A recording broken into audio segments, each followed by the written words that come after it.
නූත් Indian කරීස් වලින් ගොඩාක් ජනප්‍රිය චෝල එකක් තමයි අද හදන හැටි පෙන්වන්නේ. ඒ කියන්නේ කඩල කරි එකක්.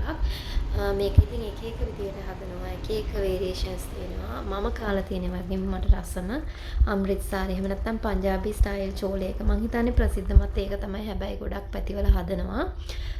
මේක ටිකක් ලේසියෙන් හදාගන්න පුළුවන් චෝලේ මසාලා එකක්. එහෙනම් බලමු මම කඩල ග්‍රෑම් 100ක් විතර පෙඟෙන්න දාලා අරගෙන තියෙනවා. ඊට පස්සේ ඒක ප්‍රෙෂර් කුක් කරගන්න හදන්නේ. හොඳට ඉදිච්ච තක්කාලි ගෙඩි භාගයක්, සුදු ලුණු, ස්ටානිස් එකක්, බී ලුණු ටිකක්, බේ ලීෆ් එකක්, ලුණු දාලා ප්‍රෙෂර් කුක් කරගන්නවා. මම වතුර දාගන්නවා මේකට කඩල මට්ටමේ ඉඳලා සෙන්ටිමීටර් එකකමාරක් විතර වගේ. ප්‍රෙෂර් කුකර් එකේ නිසා ගොඩක් වතුර අවශ්‍ය නැහැ. මොකද මේ වතුර එක අපි ග්‍රේවි එකට ගන්න නිසා වතුර ගොඩක් වැඩි වුණාම රස අඩුයි.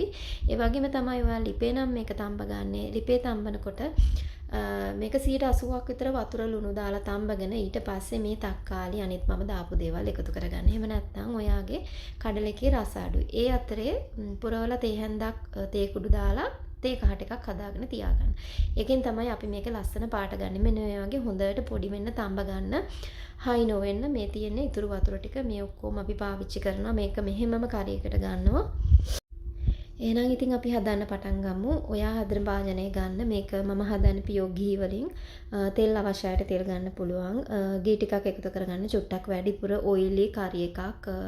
ඔයිල් ගතිය ටිකක් අඩු වුණාම ඒකේ ලස්සන එහෙමත් අඩු වෙනවා. ඉතින් ඔයාලට අඩුවෙන් ඕන නම් අඩුවෙන් කන්න පුළුවන්.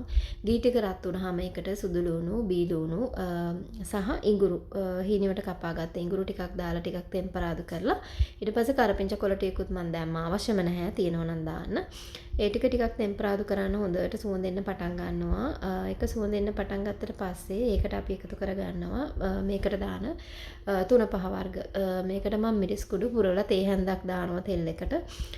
ඒ වගේම ගරම් මසාලා පුරවලා තේ හැන්දක් දානවා. මම මේක චෝලේ මසාලා නෙමෙයි ගරම් මසාලා එක්ක අනිත් ඒවා මික්ස් කරලා දාන්න. ඊට පස්සේ සුදුරු කුඩු තේ හැඳි භාගයක්, කොත්තමල්ලි කුඩු තේ හැඳි භාගයක් එකතු කරනවා.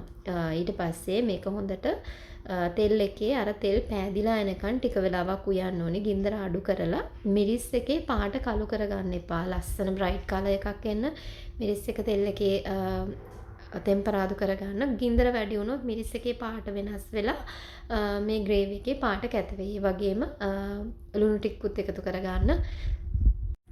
ඒ ඔක්කොම හොඳට මික්ස් වුණාට පස්සේ මම මේ සැහැඳි දෙකක් තුනක් විතර වගේ අර තේ කහට එක එකතු කරනවා. තේ කහට එකතු කරා කියලා මේ කඩලකින් ඔයාලට තේ ප්ලේන් ටිකක වගේ රස එන්නේ නැහැ. මේ කහට රස එන්නේ නැහැ. මේක තනිකරම පාට ගන්න තමයි එකතු කරන්නේ. මෙන්න මේ වගේ මේක ටික වෙලාවක් තෙල් පෑදෙන්න තේ කහටත් එක්ක උයා ගන්න ඕනි කඩල එකතු කරන්න කලින්. ඊට පස්සේ එකට එකතු කරගන්න ඔයාගේ තඹගත්ත කඩල ටික. ඔයා ලිපේ එහෙම තඹනවා නම් මේකේ කඩල ටික හොඳට අතින් පොඩි වෙන ගානට සොෆ්ට් වෙන්න තඹ ගන්න ඕනේ. ඉතින් ඒකට ඔයාට ගොඩාක් වෙලාව යනවා වගේ හිතෙනවා නම් බේකින් සෝඩා පිංච් එකක් දාලා තඹගෙන ගන්න පුළුවන්.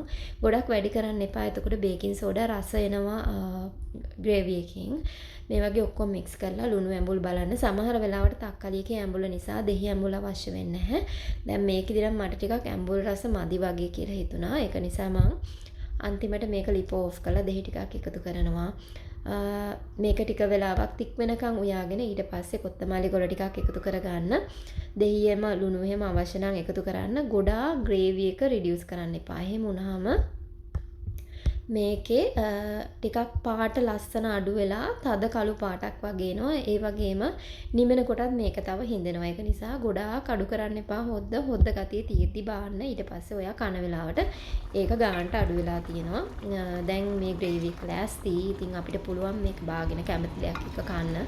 අපි ඊයේ චපාති කන්න තමයි මේක හැදුවේ. මෙන්න මෙහෙම තමයි පෙනුම තියෙන්නේ. ඉතින් ඔයා ආයිම කඩලා කරි එකක් හදනකොට චෝල එකකුත් try කරලා බලන්න.